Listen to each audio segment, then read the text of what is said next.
Dans cette vidéo, je vais vous partager mon parcours en tant que UX/UI designer. Mais avant ça, un petit message à la communauté anglophone qui nous suit.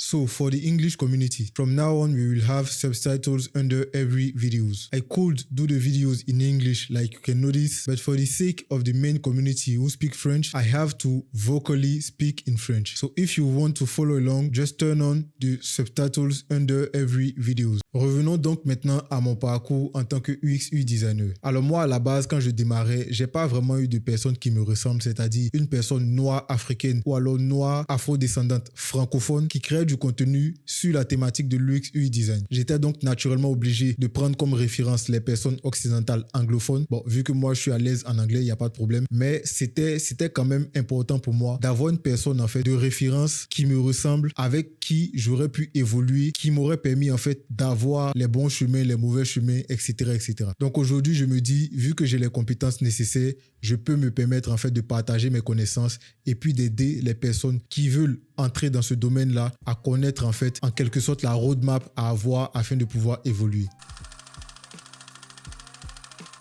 2020, durant la période du Covid. À cette période-là, franchement, je prends tout ce qui me passe sous les yeux. Toute formation gratuite sur laquelle je peux mettre la main, je prends. Sur YouTube, TikTok, Facebook, Instagram, je prends tout. Jusqu'à ce que dans mes recherches, je veuille prendre en fait une formation au design, donc une formation théorique au design afin de développer en fait ma créativité, parce que je connais déjà le design graphique mais je ne suis pas encore spécialiste. Donc je vais sur la plateforme Open Classroom, je rentre dans la thématique design et là je tombe comme par hasard sur une formation qui se nomme Design Thinking, donc les bases du design thinking. Et à l'intérieur de cette formation là, je vais pour la première fois entrer en contact avec le thème design d'expérience utilisateur. Je ne connais pas encore le métier UX/UI designer, mais j'entre pour la première fois en contact avec le thème design d'expérience utilisateur. Et c'est cet événement-là qui va vraiment constituer la genèse de tout ce qui va suivre derrière. Parce que dès cet instant-là, je fais un focus sur ce thème-là, design d'expérience utilisateur. Je ne me concentre plus sur les autres formations que je prenais à gauche, à droite, mais je reste vraiment focus en fait sur le design thinking et sur le thème que j'ai vu qui est le design d'expérience utilisateur. Pourquoi est-ce que je fais particulièrement un focus en fait sur ce thème-là? Parce qu'essentiellement, je remarque à travers la formation que je venais de prendre sur le design thinking que le design d'expérience utilisateur faisait partie en fait de toute expérience produit, que ce soit un produit physique ou un produit digital. Et je réalise maintenant à quel point est-ce que le design en fait d'une expérience, d'un produit peut impacter la vision que j'ai en fait sur ce produit-là. Et je me dis, c'est vraiment un domaine particulier qui a un impact réel sur les utilisateurs, mais aussi pour les entreprises. Dorénavant donc, je ne vais plus me disperser, je vais maintenant me concentrer en fait sur le design d'expérience utilisateur et voir comment est-ce que je peux en faire un métier. Donc c'est à partir de ce moment-là que j'ai vraiment pris la décision de me focaliser vraiment sur cette discipline-là et de chercher à évoluer. 2021. Après m'être formé au design thinking et avoir découvert le thème designer d'expérience utilisateur, je réalise maintenant qu'il y a un vrai métier autour de cette notion-là qui se nomme designer UX/UI. Et cette notion-là, elle regroupe en fait les designers qui vont façonner les expériences que chaque utilisateur va vivre avec un produit digital. Bien évidemment, tout de suite, ce métier m'intéresse. Je décide immédiatement d'en faire carrière. Mais pour l'instant, je suis encore en entreprise et j'ai pas encore changé de domaine. Donc, je ne suis pas officiellement designer UX/UI. Mais néanmoins, ça fait partie en fait de mes objectifs. Je commence aussi immédiatement à faire des recherches sur internet, à rechercher des personnes qui sont déjà dans le domaine, que ce soit directement sur place dans mon pays ou alors des gens qui sont à l'international. Je recherche beaucoup de créateurs de contenu qui pourraient être dans ce domaine-là. Et comme je vous l'ai dit, franchement, j'en trouve pas beaucoup, si ce n'est des personnes occidentales qui ne sont pas forcément représentatifs en fait de ma culture ou de mon milieu social.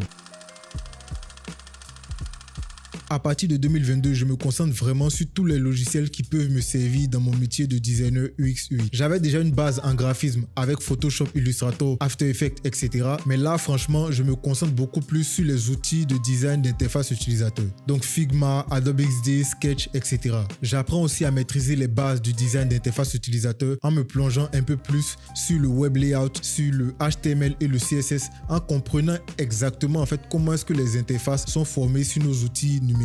Donc essentiellement, j'enchaîne les formations YouTube, j'enchaîne les vidéos, j'enchaîne les e-books, j'enchaîne les PDF, tout ce qui me tombe sous la main, je le prends et j'essaye en fait d'en apprendre quelque chose. Et ensuite, 2023 arrive. Cette année-là, c'était vraiment l'année du burn-out. J'arrivais plus vraiment à combiner en fait cette passion que j'avais découvert pour ce nouveau métier-là et mes responsabilités en entreprise avec le poste d'assistant marketing. J'enchaînais arrêt maladie sur arrêt maladie et franchement, c'était plus possible. En vrai, faut aussi dire que j'avais quelques problèmes personnels en entreprise que je vais pas forcément présenter ici, mais ça a aussi joué en fait sur ma décision finale. En vrai, je me suis jamais vraiment considéré comme un exécutant. Je me suis toujours considéré comme quelqu'un qui avait un apport stratégique à apporter, qu'il soit accepté ou pas, mais vraiment ma qualité c'était à ce niveau-là et pas à l'exécution en fait de tâches décidées par quelqu'un d'autre. Et donc bien évidemment suite à ça, je décide d'arrêter en entreprise et de poursuivre en fait cette carrière de designer UX UI. Donc pour démarrer, je commence déjà avec du freelancing, ce qui est plus facile en fait d'accès que de vouloir en fait avoir directement un poste en entreprise. Je décide de commencer par du freelancing afin de me faire une petite expérience et de savoir vraiment si ce domaine-là peut me rapporter quelque chose afin que je puisse en vivre. 2024 arrive et je m'en sors plutôt passablement en freelance. En parallèle, je crée aussi du contenu sur les réseaux sociaux de sorte à avoir plus de clients et me faire remarquer. Mais plus particulièrement, mon objectif cette année-là, c'est d'enchaîner les certifications afin de pouvoir enrichir mon CV et prétendre peut-être à un poste en entreprise dans le domaine du design UX UI. Je passe donc plusieurs certifications, certaines gratuites, certaines payantes, notamment la certification de Microsoft à travers Coursera et franchement, je m'en sors plutôt bien.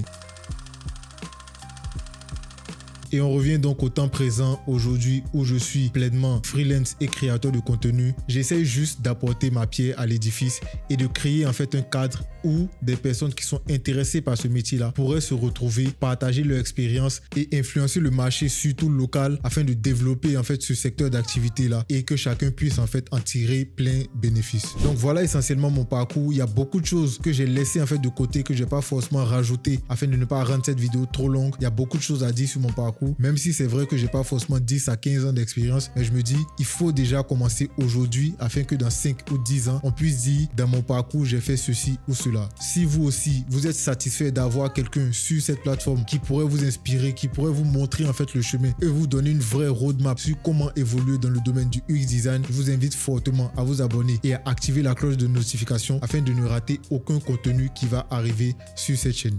Moi, je vous dis à bientôt. Ciao.